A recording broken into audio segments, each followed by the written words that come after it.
Welcome to a Tech Tip Tuesday. Today we're going to do two things. The first one is going to be how to replace tire foam and reusing the tires and not messing any of that up. And then the second part is going to be how to install the brass bushings in the Schumacher plastic parts. I'll have these kits on the website for sale, klinikRC.com. Okay, so the first thing we're going to do is replace the foam in this tire. So this tire is brand new and fully glued up, but I put the wrong foam inside. So this is a great chance to show you how to cut the foam out and replace it without messing up the tire. So you'll need a few things: scissors, some glue, a penny, show you what that's for, X-Acto knife, and your foams. So first thing I do is I'm just gonna start cutting the tire. Try to stay out of the foam. Just cut the tire right around the bead as close as you can get. And it doesn't have to be absolutely perfect, because we're going to take and glue the tire right back to itself. So here's your tire, here's your foam. Okay, piece of cake. That's obviously a very flat foam. That's the wrong foam. So this is the foam that I want. Now if you're just replacing foam because they're worn out or blown to bits, it's the same thing. So that's pretty much centered on there, and I'm just going to roll the tire back over it.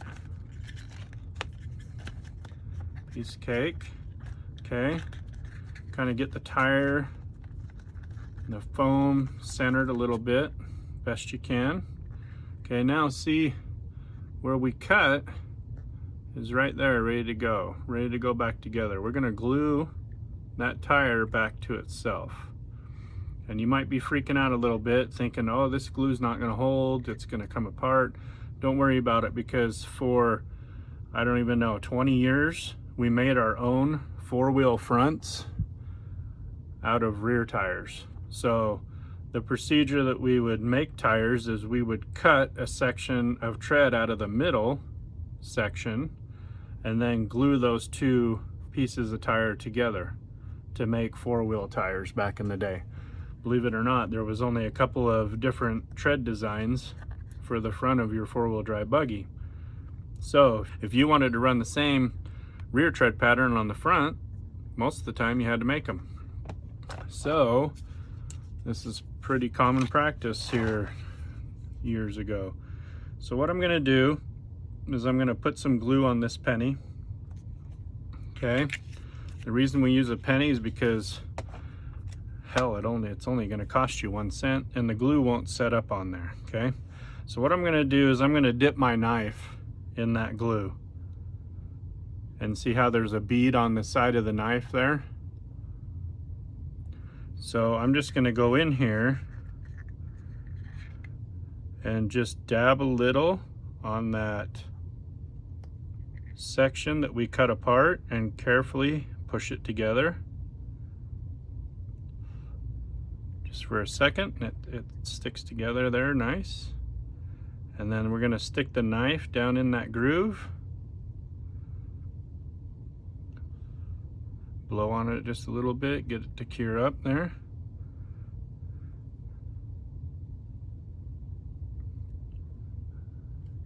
And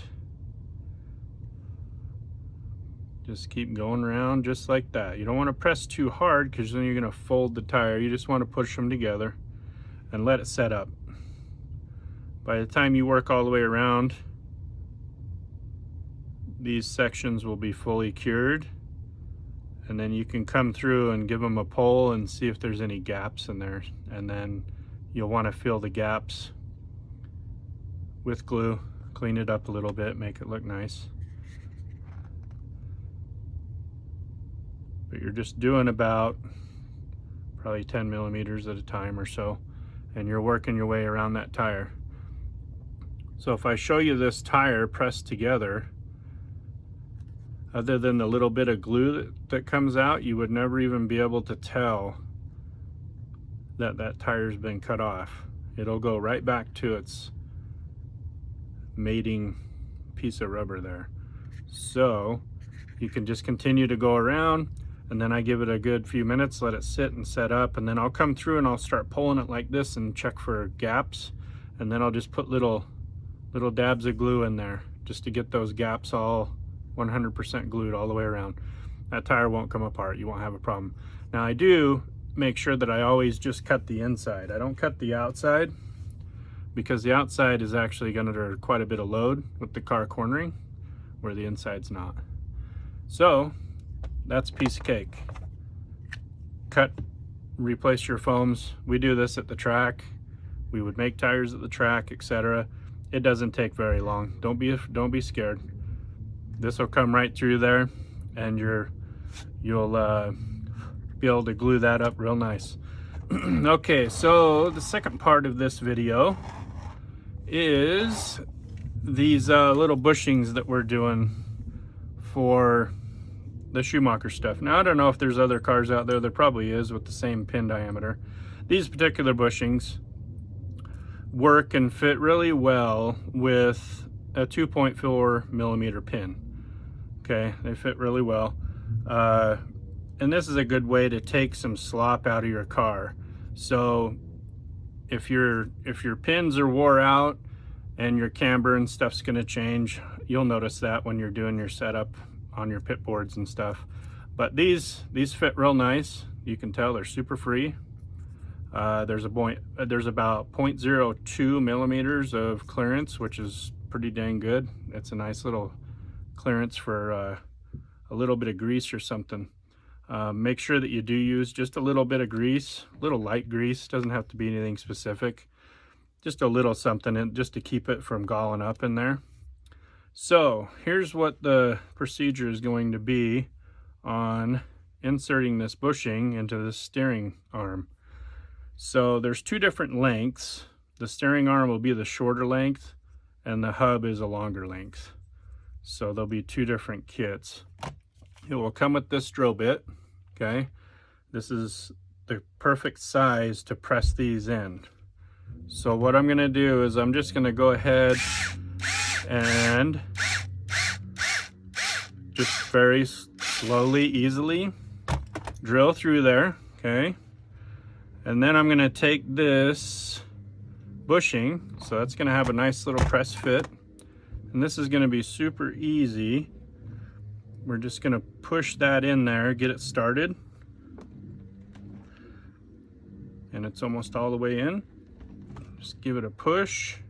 You can even give it a tap if you want, or give it a little squeeze here like that.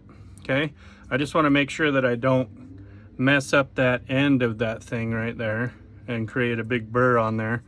Let's try this, and if you do, you just use your little reamer, a couple little twists there, and then it just takes that burr right off of there. So it's that easy. Takes just literally a couple minutes. You don't even have to take all your car apart. Just take it down, pop this off, run your drill through, and then you can press in your insert.